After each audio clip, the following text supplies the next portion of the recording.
Inclinemos nuestros rostros para orar. Padre Celestial, te damos gracias por el privilegio de encontrarnos aquí hoy para estudiar tu palabra. Pedimos, Señor, que esa palabra haga impacto en nuestras vidas. Ayúdanos, Señor, a confiar en el don de profecía que tú has concedido a tu pueblo para estos últimos días. Te damos gracias por estar con nosotros y por responder nuestra oración, porque te lo pedimos en el precioso nombre de tu Hijo, Cristo Jesús. Amén. El título de nuestro tema de hoy es La precisión del don profético. Y me estoy refiriendo específicamente al don profético de los últimos días manifestado en la persona de Elena White. Hay ciertas declaraciones que hace Elena G. de White que cuando uno las mira, al principio pareciera que no estuvieran en la Biblia. Muchas veces cuando he leído los escritos de Elena White, me he preguntado, bueno, ¿y a dónde se encuentra en la Biblia este asunto que menciona ella? Hay otras ocasiones donde yo he llegado a cierta conclusión al estudiar la Sagrada Escritura, pero al leer el Espíritu de Profecía, descubro que mi concepto no era exactamente correcto y por lo tanto he tenido que ajustar un poco mi punto de vista al estudiar un poco más estos asuntos. Es decir, que uno de los grandes valores del Espíritu de Profecía es el de darnos ideas para buscar en el texto bíblico lo que no aparece en la superficie. Y también el Espíritu de Profecía es de gran valor para corregir y para afinar algunos de los puntos de vista a los cuales hemos llegado en nuestro estudio de la Sagrada Escritura. Y en nuestro tema de hoy quiero darles varios ejemplos del Espíritu de Profecía donde ella hace declaraciones que a primera vista no parecen estar en la Biblia, pero que al examinar más cuidadosamente su comentario a la luz de la Biblia, se encuentra claramente que la Sagrada Escritura tiene ese concepto. Quiero empezar con una cita que encontramos en el libro Patriarcas y Profetas, la página 36. Aquí Elena White está hablando de la forma en que se encontraba la serpiente en el huerto del Edén antes del pecado. Es muy interesante la descripción que da ella allí de la serpiente. Leo de Patriarcas y Profetas, página 36. La serpiente era en aquel entonces uno de los seres más inteligentes y bellos de la tierra. Recuerdan que Jesús dijo que debíamos ser sabios como serpientes. Ese aspecto como que no nos sorprende porque Jesús lo mencionó. Noten cómo sigue diciendo el Espíritu de Profecía. Hablando de la serpiente dice, tenía alas y cuando volaba presentaba una apariencia deslumbradora con el color y el brillo del oro bruñido. Especialmente nos fijamos que en esta cita, Elena G. de White nos explica que la serpiente tenía alas. Ahora alguien se preguntará, ¿y a dónde dice la Biblia que la serpiente tenía alas?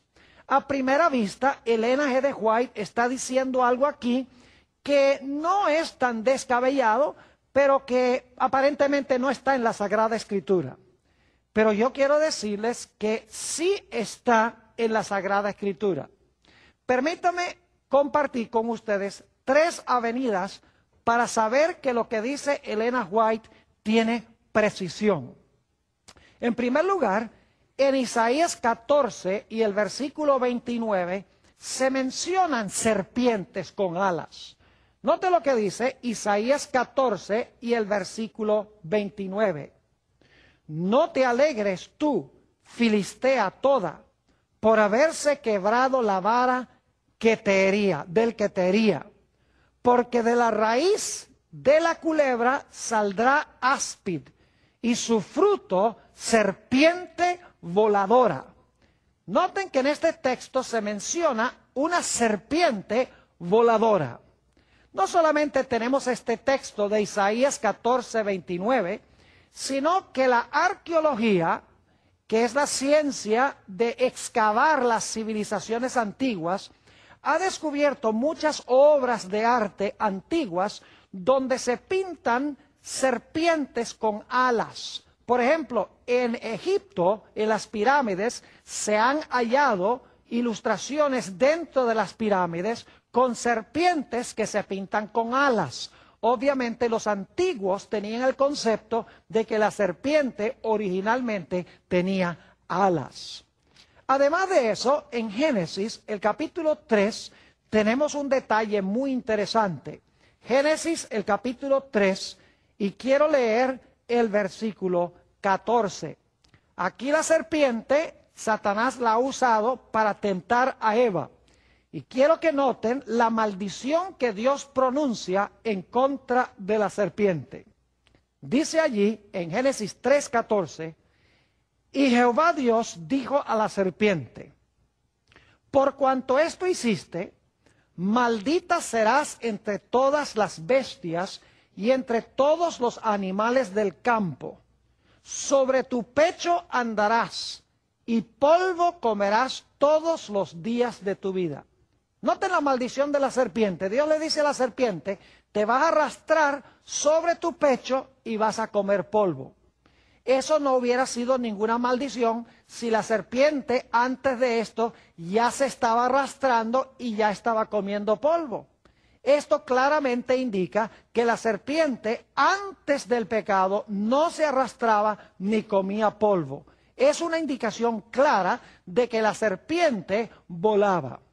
Es decir, que lo que dice Elena G. de White tiene perfecto sentido y está en perfecta armonía con la arqueología y con la Sagrada Escritura. Ahora vayamos a otro ejemplo del espíritu de profecía. Elena White dice que cuando Adán y Eva estaban en el huerto del Edén, que Dios les advirtió que había caído del cielo un ángel excelso llamado Lucifer, que se había rebelado contra Dios en el cielo y que ese ser iba a venir al huerto del Edén para tratar de convencerlos de que pecaran contra Dios y que se cuidaran de él y que no se expusieran a su poder. Quiero leerles esa cita, se encuentra en el libro Primeros Escritos, la página 147. Dice lo siguiente Elena White: los santos ángeles visitaban a menudo el huerto y daban instrucciones a Adán y Eva acerca de sus ocupaciones, y también les instruyeron acerca de la rebelión y la caída de Satanás. Los ángeles los pusieron en guardia con respecto a Satanás y les aconsejaron que no se separasen el uno del otro en sus ocupaciones, porque podían encontrarse con el enemigo caído. Los ángeles les recomendaron también que siguiesen estrictamente las indicaciones que Dios les había dado, pues únicamente en la obediencia perfecta podían tener seguridad. Si obraban así, el enemigo caído no tendría poder contra ellos.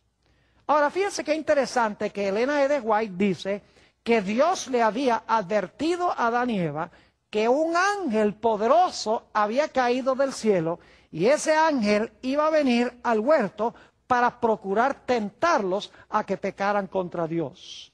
Alguno dirá, bueno, ¿y dónde dice la Biblia que Dios le había advertido a Adán y Eva de que había caído un ángel excelso del cielo? Bueno, la Biblia no lo dice explícitamente, pero si usamos un poco el cerebro que Dios nos ha dado, nos vamos a dar cuenta que implícitamente en la Sagrada Escritura podemos deducir de que lo que dice Elena G. de White en cuanto a la advertencia de Dios es absolutamente cierto.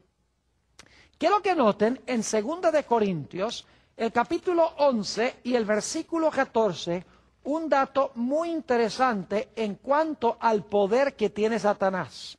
Segunda de Corintios, el capítulo 11 y el versículo 14. Nos dice algo muy interesante en cuanto al poder de Satanás. Dice allí, y no es maravilla, porque el mismo Satanás se disfraza como ángel de luz. Fíjense que aquí dice que Satanás se puede disfrazar y presentar como un ángel de luz. Inmediatamente nos preguntamos, ¿por qué razón es que Satanás no se presentó a Eva como un ángel excelso, un ángel glorioso, un ángel de luz? Podría haberlo hecho. ¿Por qué Satanás sintió el deseo y la necesidad de usar a una serpiente para él permanecer escondido, para que no pudiera saber Eva que él era un ángel excelso? Él podría haberse presentado delante de Eva como un ángel glorioso y haber dicho, Eva, Dios me ha mandado del cielo para decirte que Él ha cambiado de parecer y que ahora puedes comer del árbol. En ese caso, Eva hubiera dicho, ajá, tú eres el ángel. Dios nos dijo que un ángel excelso había caído del cielo y tú eres un ángel y nos estás diciendo que comamos del árbol. Así que no vamos a comer. Es decir, que Eva estaba esperando un ángel que viniera a tentarla. No contaba con la astucia de Satanás de no presentarse como ángel de luz, sino usar el medio de una serpiente ocultando su verdadera naturaleza. Es decir, que lo que dice Elena G. de White tiene perfecto sentido. Otro dato que da Elena G. de White tiene que ver con el huerto del Edén. Es interesante que ella afirma que el huerto del Edén era en realidad un pedacito del cielo plantado en la tierra.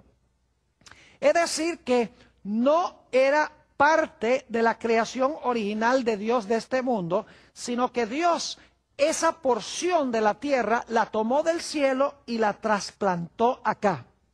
Dice ella también que antes del diluvio, el huerto del Edén fue llevado de regreso al cielo. Ahora, ¿cómo podemos nosotros encontrar bíblicamente una corroboración de lo que dice Elena G. de White? Permítame primero leerles la cita y entonces vamos a ir después a lo que dice la Sagrada Escritura. La cita se encuentra en Patriarcas y Profetas, páginas 46 y 47. Esto es lo que dice Elena White.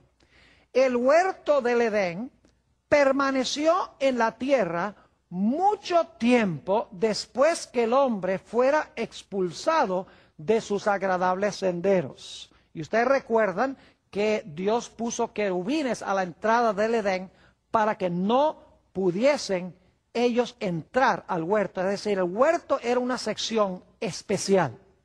Note lo que dice nuevamente. El huerto del Edén permaneció en la tierra mucho tiempo después que el hombre fuera expulsado de sus agradables senderos. Durante mucho tiempo después se le permitió a la raza caída contemplar de lejos el hogar de la inocencia, cuya entrada estaba vedada por los vigilantes ángeles. Cuando la ola de iniquidad cubrió el mundo y la maldad de los hombres trajo su destrucción por medio del diluvio, la mano que había plantado el Edén lo quitó de la tierra. Es decir, lo llevó al cielo, lo quitó de la tierra. Pero, ahora escuchen, en la final restitución, cuando haya un cielo nuevo y una tierra nueva, ha de ser restaurado más gloriosamente embellecido que al principio. Ahora, hay varios aspectos muy importantes aquí que menciona ella. En primer lugar, ella dice que el